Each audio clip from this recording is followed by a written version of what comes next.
So good evening, everyone. Tonight, we're delighted to have with us Rhona Ramsay, who is a PhD student at Stirling University. Rhona has nearly completed her PhD on the material culture of Gypsy travellers in Scottish museums. Rhona has a background in the museum sector and became interested in Gypsy traveller culture through her time working at the Highland Folk Museum. We are absolutely thrilled that Rhona has been able to help us in the redesign of the Macpherson Museum. Rhona has been absolutely instrumental in helping us with the new interpretation for Jamie's Fiddle at the museum, and has been brilliant at involving folks from the Gypsy traveller community in that process. So we're delighted to be able to show that off to the world very soon. The new interpretation at the Macpherson Museum features a wonderful piece of creative writing by Maggie and Rhona will talk more about that later on in today's talk. So without further ado, over to Rhona, who will talk about Jamie Macpherson's Fiddle. So Rhona, take it away, thanks. Thanks very much. I'll just share my screen. Right, so I've called my talk, Who Was Jamie Fiddler Macpherson? Partly called Fiddler Macpherson to distinguish him from the James Macpherson who was spoken about last week, James Ossian Macpherson. So as Seamus Macpherson just indicated, I've had the privilege recently of being able to work with a small group with the support of Mary and Seamus on some new interpretation for this fiddle, for Jamie Macpherson's Fiddle at the Macpherson Museum. The fiddle's story has fascinated me for some time, and when I came to research museum objects related to the lives of Gypsy travellers in Scotland, I selected the Macpherson Museum as a case study. The fiddle is associated with James Macpherson, who was hanged for being a gypsy in 1700 in Banff. This is what he and another man, James Gordon, were found guilty of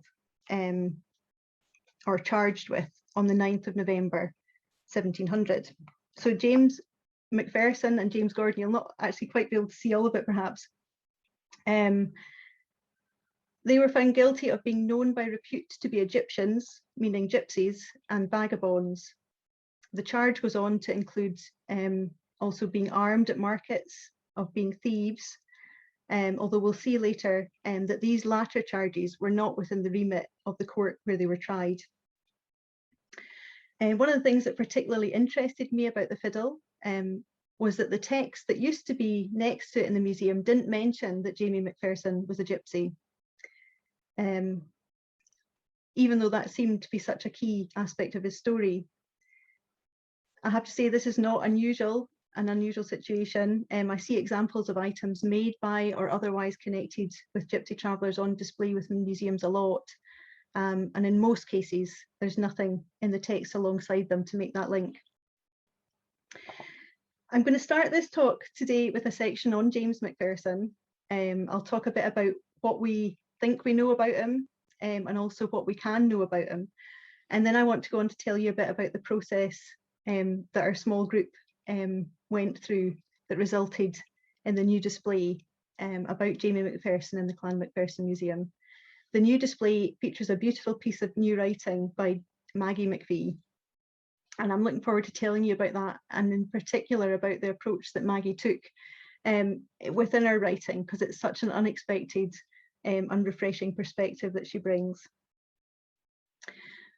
But before that, I'm going to start this talk with a section on James Macpherson, a bit about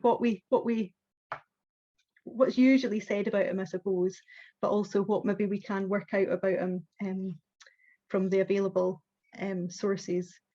And then I want to tell you, this is going to go into the background now of Jamie Macpherson. Some of you will already know of him, but others might be less familiar with his story. I want to start by saying that very little can be known for sure about James Macpherson. because most of what can be read about him was written over 100 years after he died.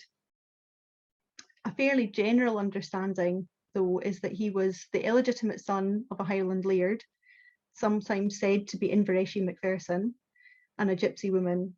It's said that he was born around 1675, and that he is also said to have been brought up and educated in his father's home before returning to his mother's people. Laws that were in place at the time meant that at this point, when he returned to his mother's people, he would have been considered a criminal, because in 1603, all gypsies had been ordered to leave Scotland on pain of death. This was converted to law in 1609. So at that time, being a gypsy was considered a capital offence. I'm not quite sure when this was removed from statute books. It was certainly obviously in place in 1700. It's still in place nearly 100 years later in 1797. And I've heard claims that it never really left until the death penalty was got rid of across the UK. I'd really be interested to know if anyone has more information really about that. But it would seem that Alexander Duff of Braco, who was a powerful landowner and lawyer in the northeast of Scotland, for whatever reason wanted Macpherson dead.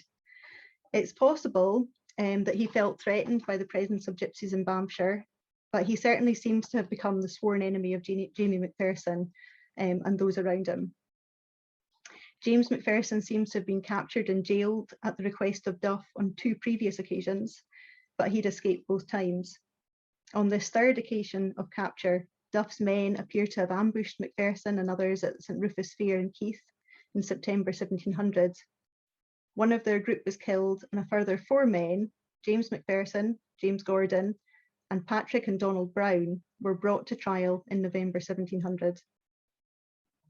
The trial took place between the 7th and 9th of November, and James Gordon and James Macpherson were sentenced to be hanged just a week later. The Browns received a pardon during the trial. There are also accounts of what happened immediately prior to the execution. Macpherson is said to have played a fiddle and sung a lament below the gallows. And then accounts vary as to the fate of this fiddle. But the account that has formed the kind of fairly standard understanding of Macpherson's story tells us that the fiddle was eventually ended up at Cluny Castle, so the seat of the Macphersons.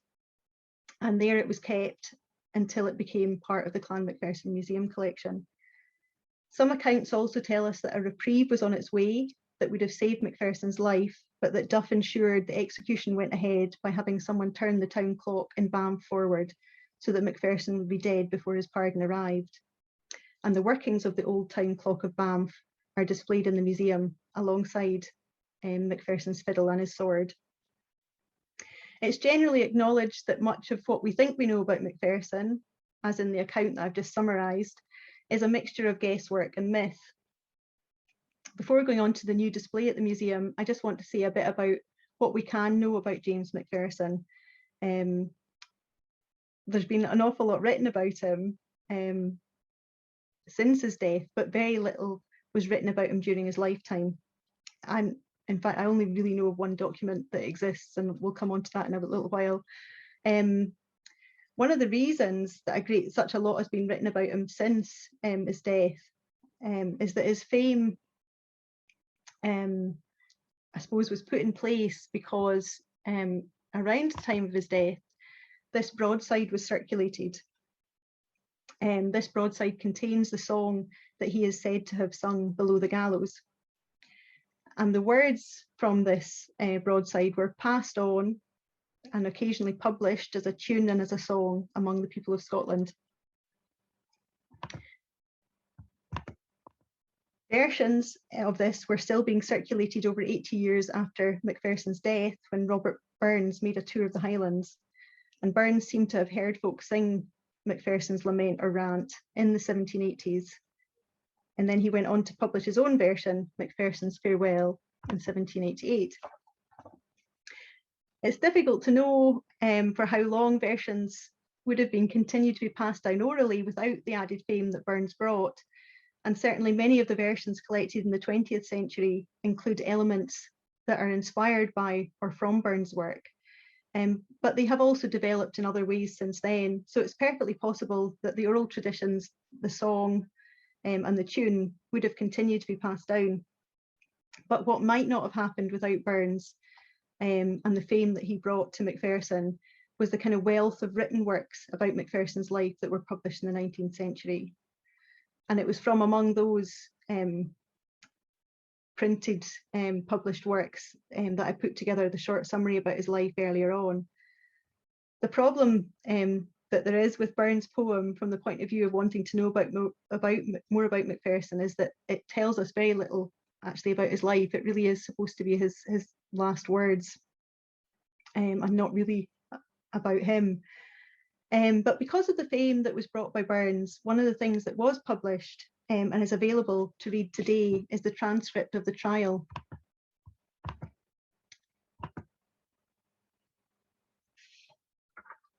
And just before I go on to that, I will say that partly also because of Burns, not so much from his poem, but from a note that he included alongside his poem, we tend to think of Macpherson as an outlaw.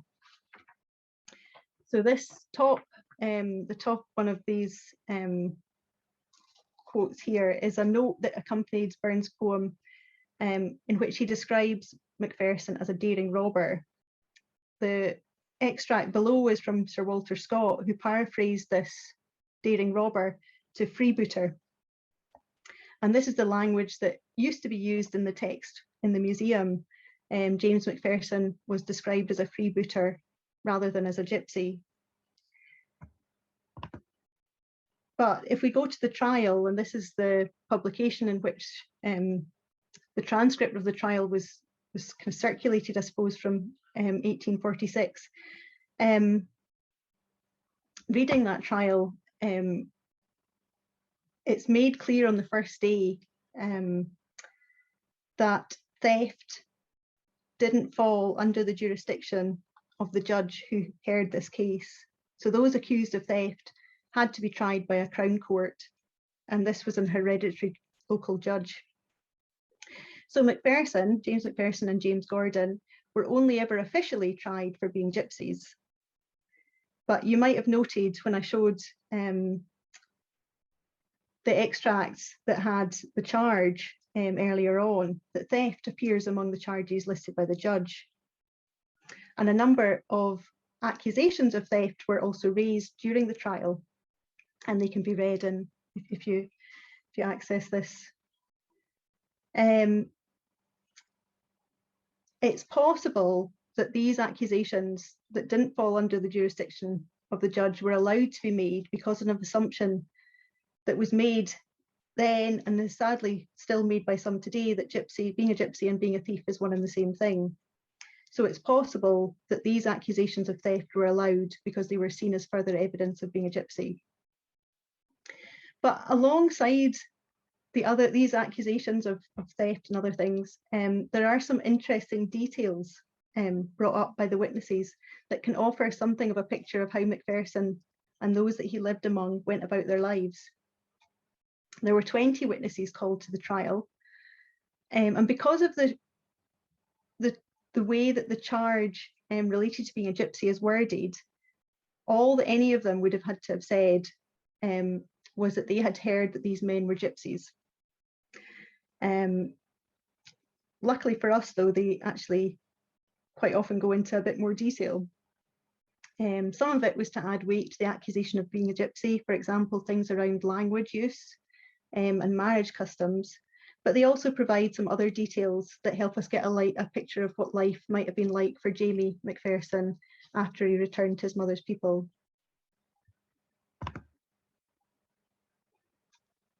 So these are some short extracts from among the 20 witnesses, and the next few slides I'll include some more just extracts that have come from those.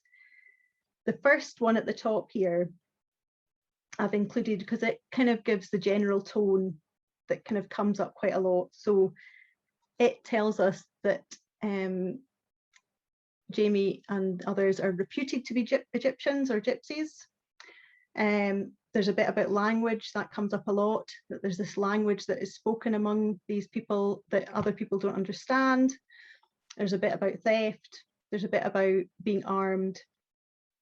And these are kind of the general tone of things that come up.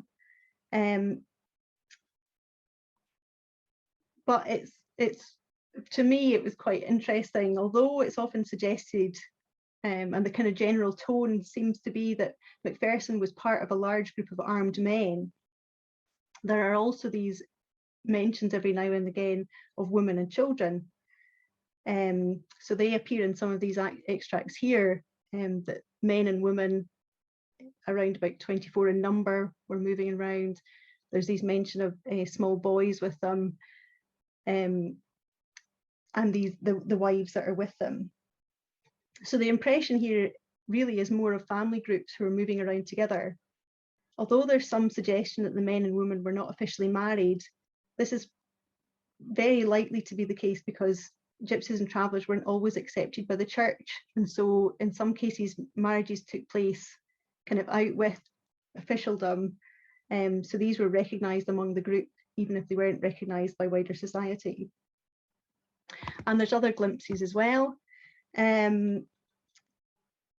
So these are a few different accounts that come from different people about this group staying and also moving. So they would come and stay for a month and then move on, sometimes a fortnight, sometimes 2 or 3 days at a time.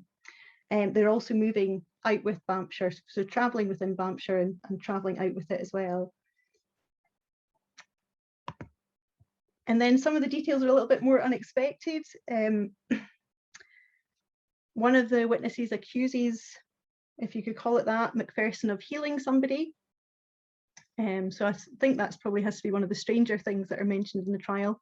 But again, I think that's given as evidence that he's a gypsy, that people who are going around healing are seen to kind of have extra powers.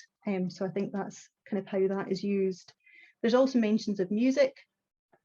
So sometimes the group are seen with a piper, and there's 2 mentions of people playing a viol or a fiddle.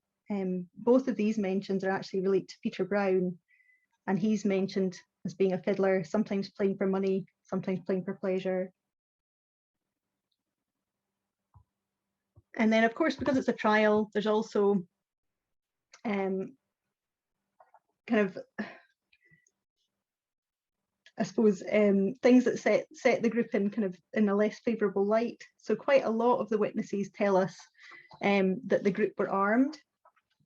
But I have to say it's worth noting the kind of context of the times. I was quite interested by this tweet recently by Dr. Alan Kennedy, who's a historian at the University of Dundee. Not so much for the general content of his tweet, but the fact that he was pointing out that at this time, the kind of late 1600s, everyone's carrying a knife or a sword. So it seems a little bit strange to kind of make a particular accusation that the group were armed. It could be said, however, that Macpherson was exceptionally armed. You probably won't see this the way I've set the slide up, but there's actually an image on this slide of a sword that is said to have been Macpherson's. There's a replica of it in the museum. I think it was carried at the clan march today by someone who has a fair amount of strength. It's probably taller than I am. Some have questioned whether this medieval sword that was said to have been carried by Macpherson would have been a practical sword to take to markets. It would have been quite out of fashion at the time as well. The original of the sword that's claimed to have been carried by Macpherson used to be in Duff House, and that's the seat of the descendants of Alexander Duff of Braco, who we've already mentioned, who had Macpherson captured and tried.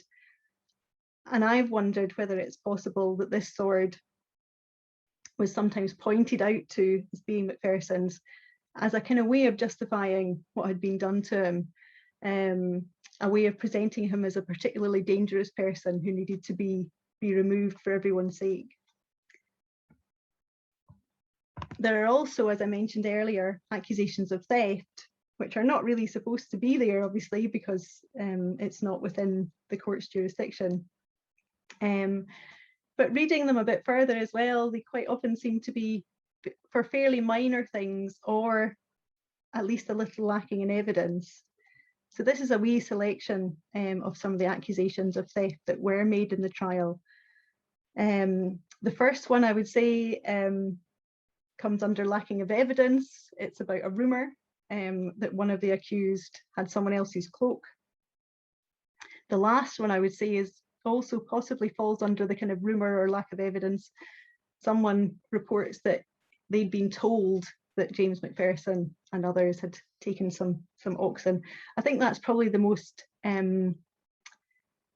he's sometimes, he's described sometimes as a robber or a freebooter. He is also sometimes described as a cateran or a cattle thief. So I think that's where this aspect has come from, but there's just not an awful lot of to back it up, I suppose. The one in the middle I find quite strange as well. It seems to just be a coincidence, perhaps. Someone's sheep had gone missing. It might have been gypsies, it might not have been gypsies, who knows. Most of the accusations, and slightly touched upon in that middle one, most of the accusations are actually related to peats and kale. So it's slightly less romantic than some of the presentations that are made about him. It doesn't suggest really so much Burns's daring robber or Scott's freebooter, but it sounds to me, if it's people are stealing peats and kale, a bit more like folk who are trying to provide for their families. So for me, the picture that emerges is one of family groups travelling together, whether the men and women were officially married or not, staying for a few weeks here and there, and sometimes moving beyond Banffshire. The group seem to visit markets together, play and enjoy music, sometimes make money from doing this. They also speak a language that's unfamiliar to the folk of Banff, and that's very likely to have been the cant that's still spoken by travellers in Scotland today. I have to say, it is difficult to know what the truth of it all might be. This has really just been my reading of the trial, and obviously people can read it in all sorts of different ways. But what can be most definitely said is that James Macpherson, and it would seem James Gordon too, were hanged for being gypsies on the 16th of November 1700. And when I first visited the museum as part of my research and asked about why Jamie Macpherson was described as a freebooter rather than as a gypsy, Ewan McPherson very kindly offered me the opportunity to rewrite the text at that time. But I didn't really feel it was my place to do that. I did feel that because the fact that he was a gypsy had been left out of his history for so long, that gypsy travellers really should be part of that process, because I suppose he is part of their history as much as he is part of ours. So when last year I was approached by Seamus and Maggie McPherson to rewrite the text as part of the redisplay of the museum, we discussed approaches to this, and it was agreed that I could go ahead with a small project towards some new text. And so this was our wee group. The top left is Aileen MacLeod from Article 12 in Scotland, who I'm very grateful to for putting us in touch with Maggie McPhee on the bottom right. I'm in the bottom left, and the fourth person here on the top right is Dr. Joe Clement, who's a gypsy from the northeast of England, who's a writer, researcher and poet. You can probably tell it was a very enjoyable process, and it was a really interesting one. We met about once a week for about 3 months earlier this year, and over that time Maggie developed a piece of writing that you're now able to see on the museum wall if you get a chance to visit the Clan Macpherson Museum.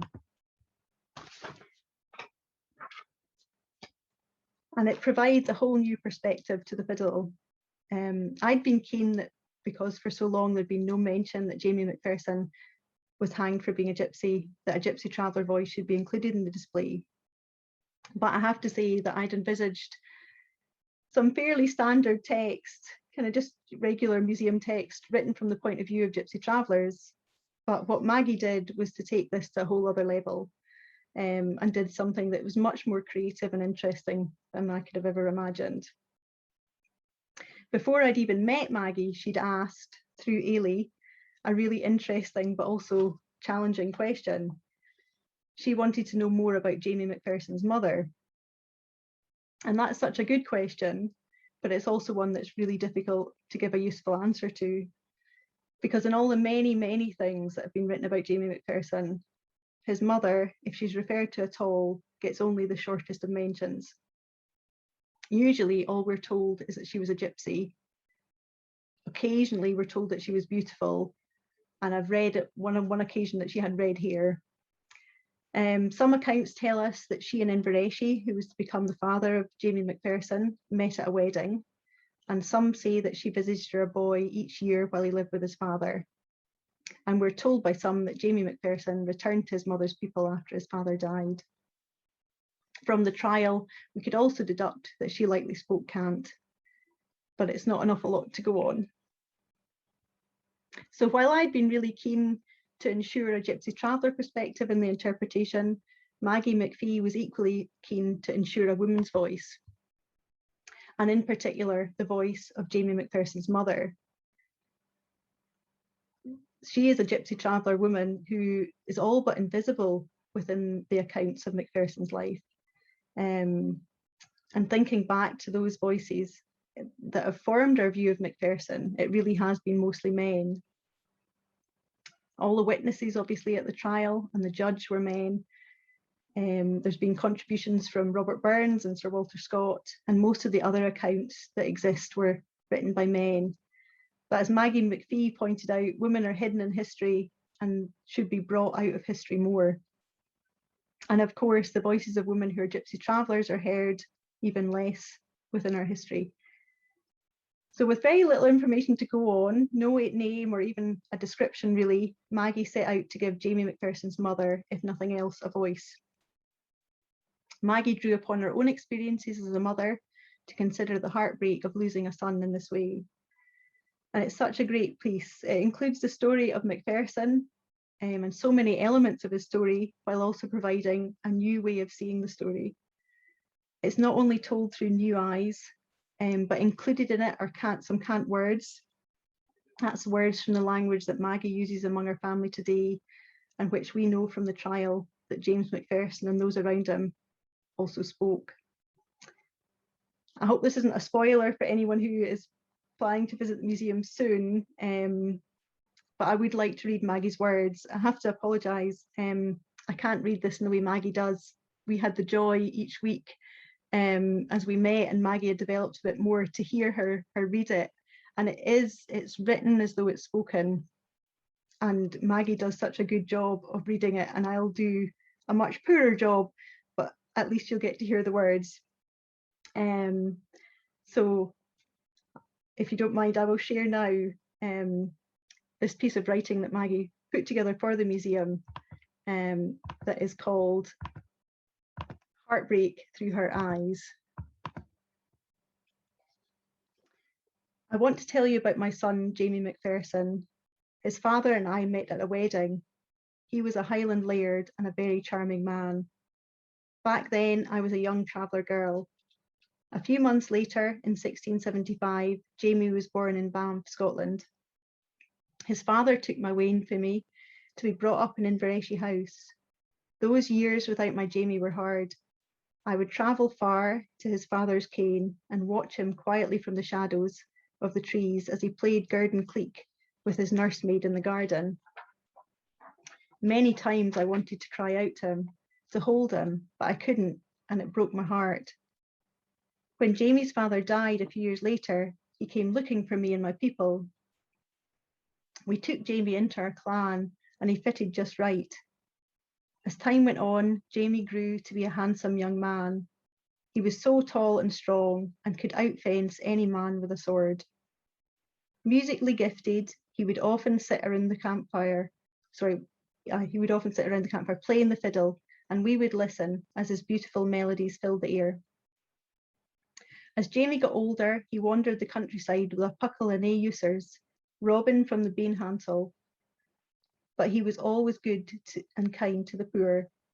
Everyone liked my boy, except for his enemy, the sleekit Lord Braco, a rich landowner with a grudge. One day, Jamie and his friends were at the St Rufus Fair in Keith. Braco and his men attacked them viciously, killing one man. Jamie's armed crew fought back with all their might, but they were overpowered and taken to Banff prison. Soon, Judge Dunbar, a friend of Lord Braco, sentenced my Jamie to be hung just for being a traveller. With fear and desperation, I made my way to Turriff, where I begged and pleaded for my laddie's life. They took pity on me and showed mercy for my boy and gave him a reprieve. I fled from the courtroom. I rode back fast to Banff, but I was too late.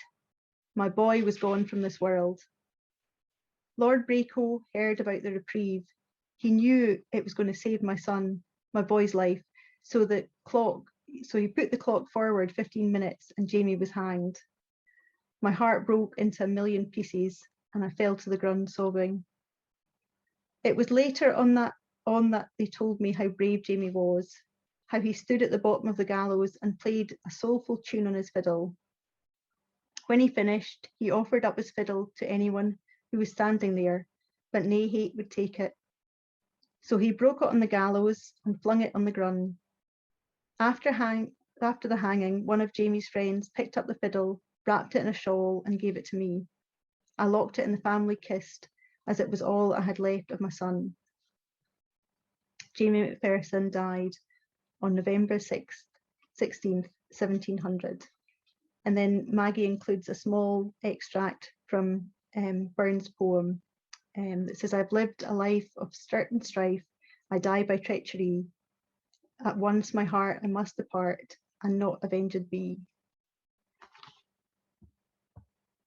And I'm not going to try and top that by saying any more. I just want to thank Mary and Seamus very much for inviting me to be part of the museum's programme of talks, for the opportunity to work with such a great group of people to tell the story of Jamie Macpherson, to Maggie McPhee, Ailey MacLeod, Dr. Joe Clement, for all the work that they did towards this, and particularly to Maggie McPhee for writing such a great piece. Fabulous. Thank you very, very much, Rhona. Absolutely tremendous stuff. I love that we've been able to do this, that of course it's such an important story of Jamie's fiddle.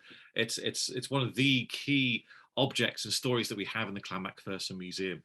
But it's equally such a key story to the Gypsy traveller community. So to be able to acknowledge that and to represent that in the museum it's a huge privilege for us as well. So we feel very honoured and grateful to be sharing in this process and to have yourself and Maggie involved in this. It's been absolutely tremendous. So thank you. And we can't wait for people to see it. As Rhona was saying, that the story is in big letters on a wall. I've just realised that in the museum, the only two characters who get an entire wall to themselves are James Ossian Macpherson and Jamie the Fiddler. They are the two big stories in the museum. It's great. So we're hoping at some stage to have hopefully if Maggie is able to record the story for us, that'd be wonderful. And when we're post-pandemic and people in museums can then touch things and listen to stuff, we'll have a recording of Maggie reciting her own story that folks can then listen to in the museum while you're in front of Jamie's fiddle, and that'd be magnificent. So thank you so much, Rhona. That's terrific.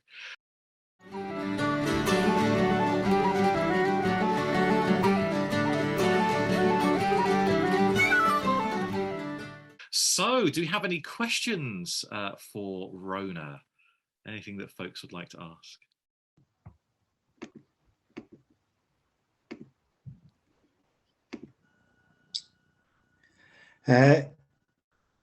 Well, I would like to ask you a question if you can hear me. That's great. Go ahead, Ian. You can hear me. That's fine. Yeah, it's just I'll just add by saying the story that's told in the song, they put the clock a quarter of an hour before because the priest was coming over the brig of Banff, and then James plays the tune's fiddle. I find this unconvincing, because if there's an urgency to get him executed and you see what you think is the reprieve coming, put the clock a quarter of an hour before, you know, are you then going to let him play a tune in his fiddle? because the reprieve was coming. I feel to me there's a contradiction there. There's a story, I just wondered, Rhona, if you'd come across this. There's a story that the reprieve was held up in Turriff, that the reprieve is maybe coming over a period of, maybe a few days. It's held up in Turriff like overnight, and that gives you much longer, like if you're going to see what it gives you a much longer period of time. I mean, from the point of view of the song, it's great if you can say, well, we saw the reprieve coming and we hanged them quickly. It's good theatre. But I just wondered if you heard the story. These things can't be verified, but had you heard a story that the reprieve might have been held up in Turriff? I've not heard that. No, that's really interesting. I've certainly read bits of scepticism about various aspects, including aspects of the reprieve. There's kind of argument over where. Kill him, you can say, well, we saw the reprieve coming, and we heard a story that the reprieve might have been held up in Turriff.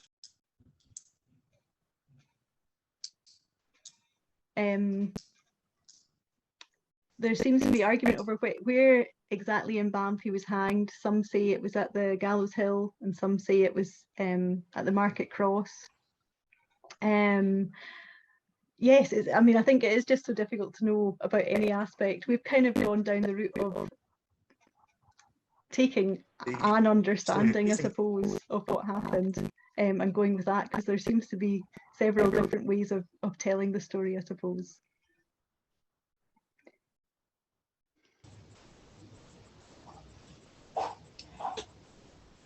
I have a question, if I may ask it, please.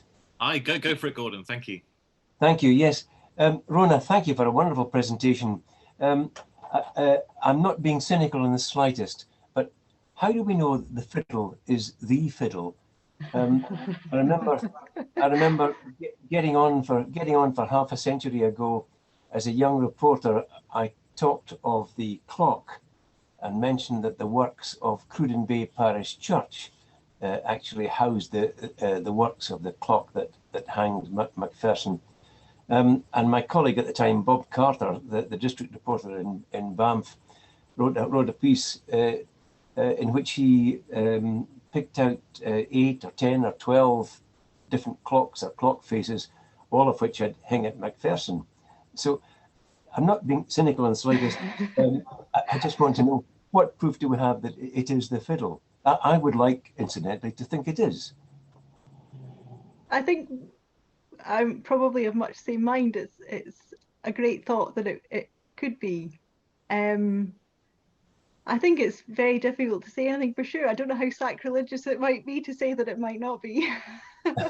I think if it's not his fiddle, it has become his fiddle. And I think that's as important, really, as what the actual truth, I suppose, of it is. It has for so long been said to be his. I think it's such a wonderful thing. I've read accounts where people really question whether he ever played the fiddle at all. I think because it's Brown who's mentioned in the trial as being the fiddle player, and I've seen people suggest that if you were on your way to be hanged, you would probably have been bound by the hands. And in fact, Burns includes, I think, a line in his poem, or it's one of the versions that says, untie my hands, untie these bands from round my hands. So there's kind of those who suggest that perhaps there was no fiddle at all. But I think whatever the truth, really, that is his fiddle. To me, that's his fiddle, and I think it has become his fiddle, I suppose is the way I see it. I don't know if that answers your question. Interesting. I've just completed a separate piece of writing this afternoon on the Stone of Destiny. Is it the real one in Edinburgh Castle? And my conclusion is, it is what it represents. Thank you again for your talk. Oh, thank you. Yeah, I love what you just said there, Gordon. It's what it represents. That's the important thing. It's the meaning that it has for people in the here and now. So I think for us at the Clan Museum, what's important is that at some point it ends up as at Cluny Castle and becomes you know, this object that is central to the clan's understanding of itself. It's one of the key stories that help us to understand what the Clan Macpherson is, along with objects which are in the same room at the museum as the Black Chanter, which supposedly falls from the heavens in 1396. Did it do that? Who's to say? Is that the chanter that fell from the heavens? Probably not. But the important thing is that the story and the meaning that people then attach to that, and how it's become central to the stories that the clan tells about itself. That if you go into battle with the Black Chanter, you won't lose. If you go into battle with the Green Banner, you'll be undefeated, and all the rest. So the fiddle is, I think it's in a great position in the museum with all these other mythical objects. Whether they are the real thing or not, it isn't really the point. The fact is that the stories have this meaning and power, and hopefully in the museum we've captured what it means to the clan to this day. So thank you very much, Gordon, for that, and thanks for that response, Rhona. In the chat we have a great question from Polly. What was Macpherson his father's name, and was it normal for an aristocratic father to take on an illegitimate son in that way? Well, I suspect there's people here who might be able to answer this a bit more fully than I can, but it does seem to have been reasonably normal for an illegitimate son to be recognised, or child to be recognised. I think it was partly seen as evidence of kind of virility, and I think it's the Invereshie book presents a kind of a genealogy of the clan. It's always been a little bit sad to me that Jamie is not listed there among the illegitimate children, but there are other illegitimate children listed against family members in that book. So there is certainly a certain level of acceptance, possibly adoption into the home. But others may well have more kind of information about that than I do.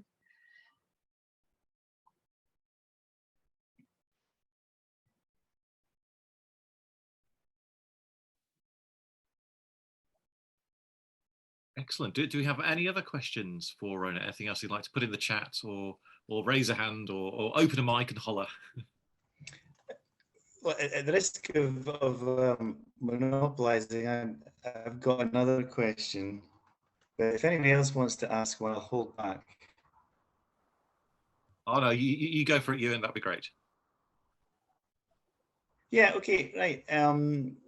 Rhona, this is maybe a little bit unfair, but I mean, did you come across anything about the Laird of Grant? Because one of the versions of this song cast the Laird of Grant as the bad guy, really suggesting that he intervened to get the Browns off the hook, as it were, which would then actually give you grounds for an appeal if there was something going on. The Browns, who were maybe involved just as much as the McPhersons, they get off because the intervention of the Laird of Grant, that maybe gives you grounds for appeal.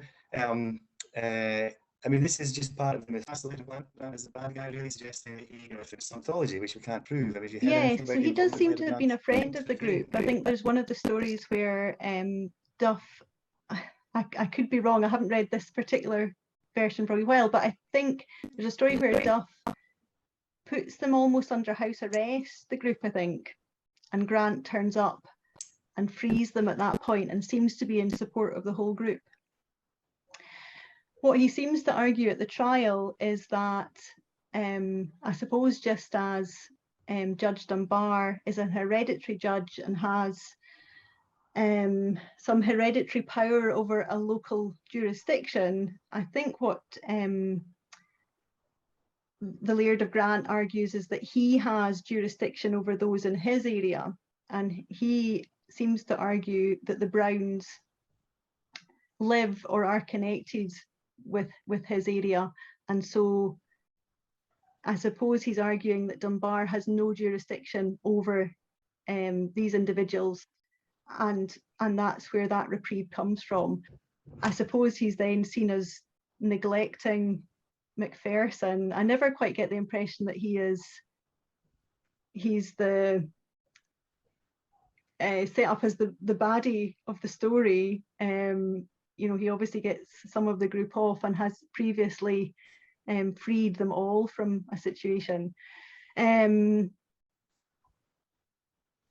But no, I mean, I don't know an awful lot about it, but I don't know why he doesn't request the reprieve for Gordon and for McPherson, because they do seem to be traveling together as a group. It's said at one point that James Gordon is married to the Brown's sister, so you would think that they would be associated with the same area. So I'm afraid I can't answer. I don't know why two of them are reprieved by grant and two of them are not, because in a previous situation they all seem to have been kind of rescued, as far as I could work out. So I'm sorry not to have a better answer.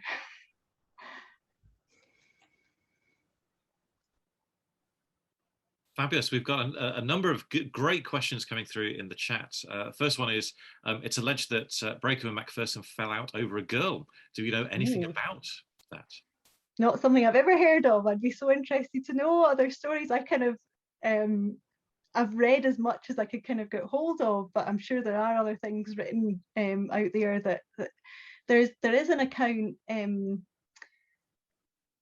published, and I think, is it 1809? It might be 1820, 1821, I think. There's two accounts published. There's the fairly standard account that mentions the fiddle ending up at Cluny Castle, and there's another account that includes a different version of the song, and that song is said to have been communicated to the writer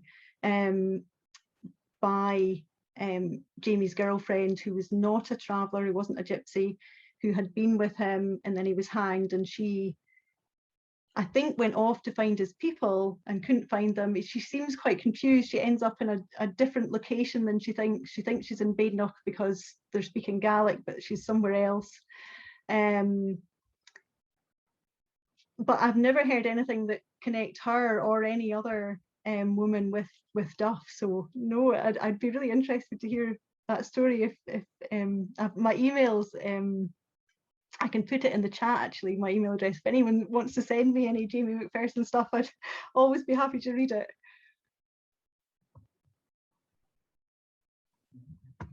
Fabulous. Yeah, it's such a great story, isn't it? That there are so many different variations and additions and all the rest. So it's great to accumulate all those.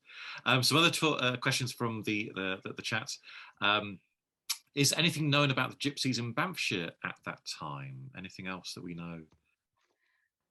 I don't know, I have to say. It's not an area that I know anything about. Again, other people who are here might have more to contribute.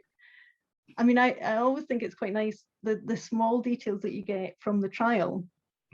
I'm trying to think if there's even anything about family names.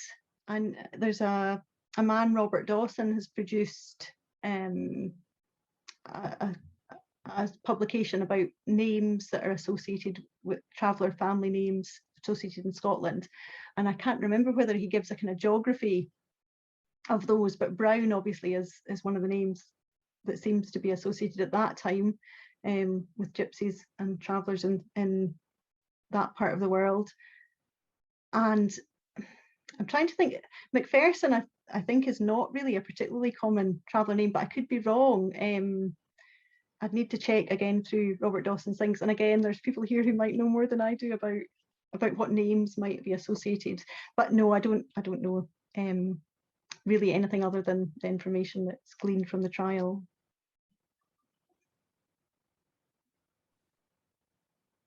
Great, fabulous. And we have another question in the chat. With Jamie being illegitimate, would he have had any rights to become laird after his father died? Do we know? Not. I have no idea. Unfortunately, don't know anything about that sort of legal history. I mean, I think if he is the son of the Invereshie that seems to fit date-wise, he did die. This Invereshie died when he had a young son, but so he had a legitimate son, and I would assume that that would, the assumption would always be that it would pass to a legitimate family member, whether it was a brother or a son. But I could be wrong. I suppose, unfortunately, that never really came up for Jamie Macpherson. That was, his life was cut so short, I suppose.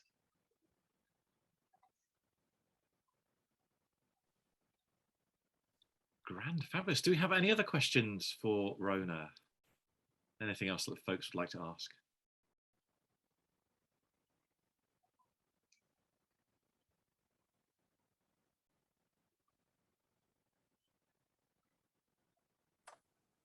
I just want to say it was a lovely talk. It was very kind of you to do all this work for us at the museum. Thank you, Rhona.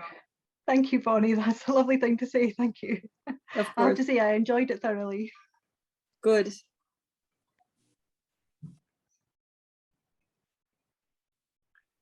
Fabulous. So last orders for questions. Anything you'd like to ask, Rhona?